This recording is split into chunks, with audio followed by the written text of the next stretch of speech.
Magandang araw po sa ating lahat. Andito tayo ngayon guys sa sa May Kawayan, Bulacan. At andito tayo sa MacArthur Highway.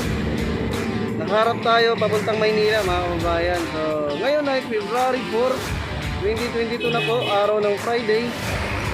At mag-update po ulit tayo ngayon ng NACR, North to South Commuter Railway Project. Ayan, yung nakikita nyo.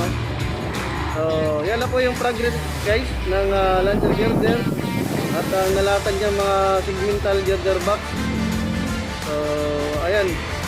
Yung last update natin, January 28, 2021. So, last year, naka-6 na span na po sila nun. Kumaga, isang girder box na lang ang kinakabit.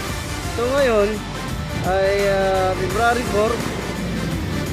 Natapos na po nila yung pampitong span at nakamove na po sila ng yung Lancer girder, na-move na po sa pang-8 span na po. Yan. Alright. So, maganda na po tingnan at mabilis. Andito na siya banda sa mga river sa na gagawing May Kawayan Station. So, lumampas na po siya. Andun makikita na. Mamaya lalapitan natin yung banda sa Old May Kawayan Station. Ayan. So, ayos po yung progress dito.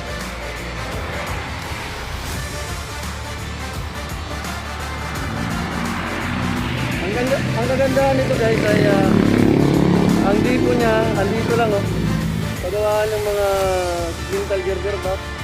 So, sasampa nila sa truck at dadalhin dun. Ayan. So yan po. Last time gabi yun nakita natin yung pagkarga ng ng girder box. Alright. So yan po. Ito po ay ang phase 1 Tutuban to Malolos, NACR PNR. Maganda na po tingnan. So, naghabol siya din sa kagaya sa Balagtas. Tapos na po kasi yung na dun. So, matatapos rin to. Lalo na pag nanalo yung PCBM. Kasi mahilig din sa mga proyekto yun yung sa airpat nya. Ayan. Alright, so lapit po tayo dun. Tingnan natin yung gaganapan, mga kabayan.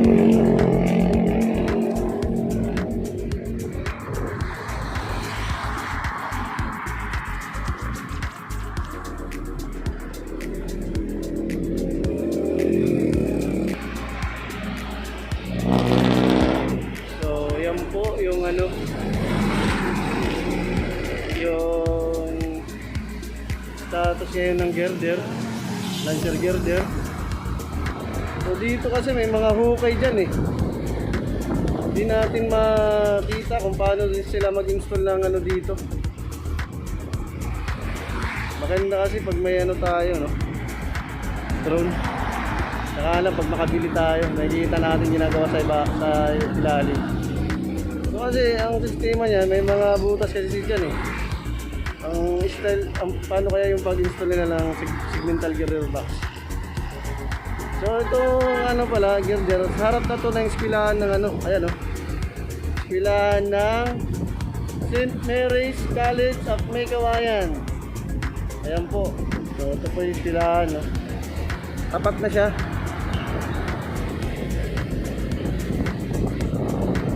Ayan.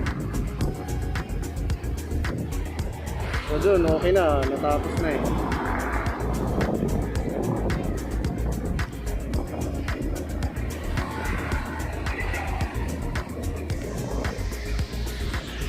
Alright, gawin ulit tayo dun. Alright, welcome back. So ito po yung Old May Kawayan Station. So mali pala guys yung bilang natin kanina. Kala ko pang-walo na to.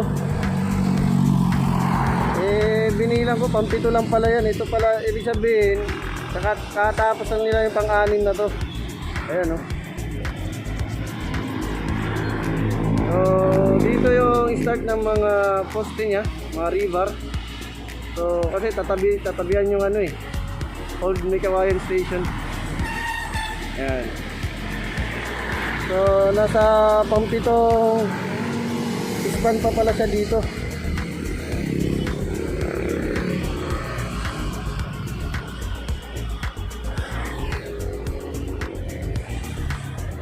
Alright.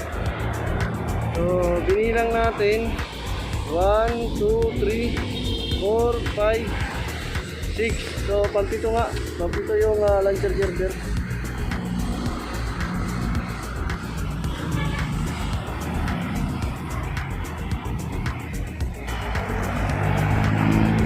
Dito naman tayo sa tapat ng Old Megawayan Station. So ayan, chinik po natin dito. Wala naman po nakalagay na girder.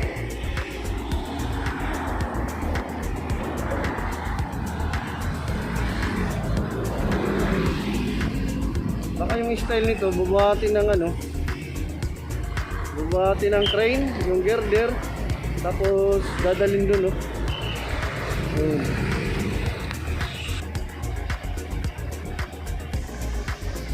So ito yung pinakaunang pan.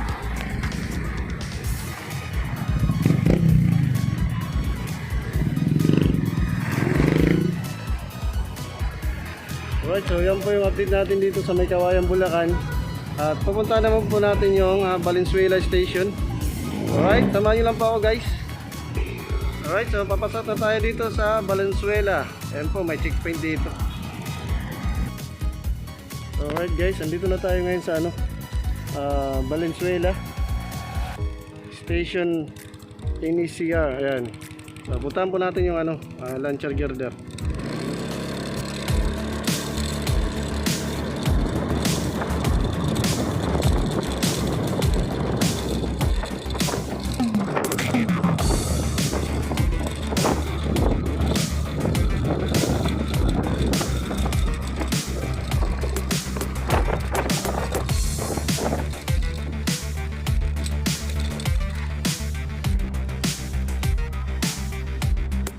Right, so andito tayo sa harap ng ngayon, launcher girder. So iba po yung style ng girder nya, medyo pa 90 degree. Ayan, 1, 2, 3, 4, 5, 6, 7, 8, 9, 10, 11, 12 12 po na girder box.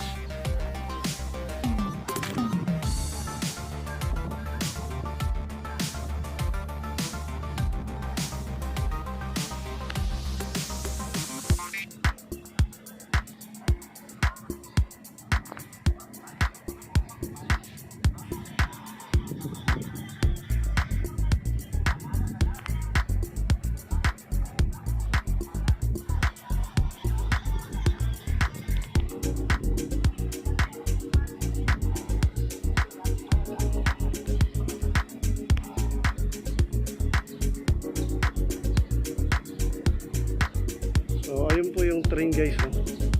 Ayan.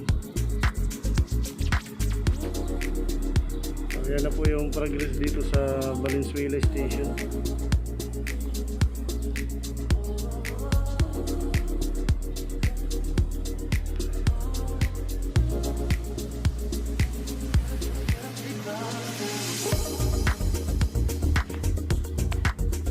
So medyo wala nang harang dito, nakakaon na lang. Makakabula sila ng isang span dito. Alright.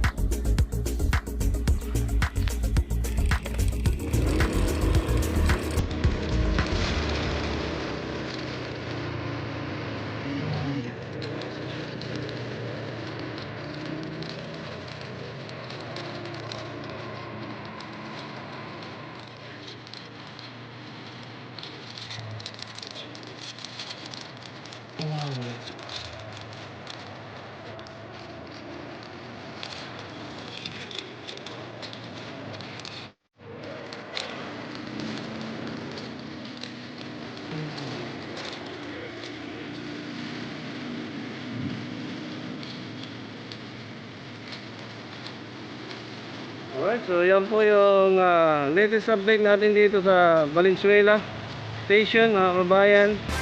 So may progress na rin po at na-install na nila yung naiangat na nila yung mga girder. Alright, maraming salamat sa panonood. Please subscribe my channel, Rex Out TV. Shoutout po sa inyo lahat. God bless us all mga kababayan.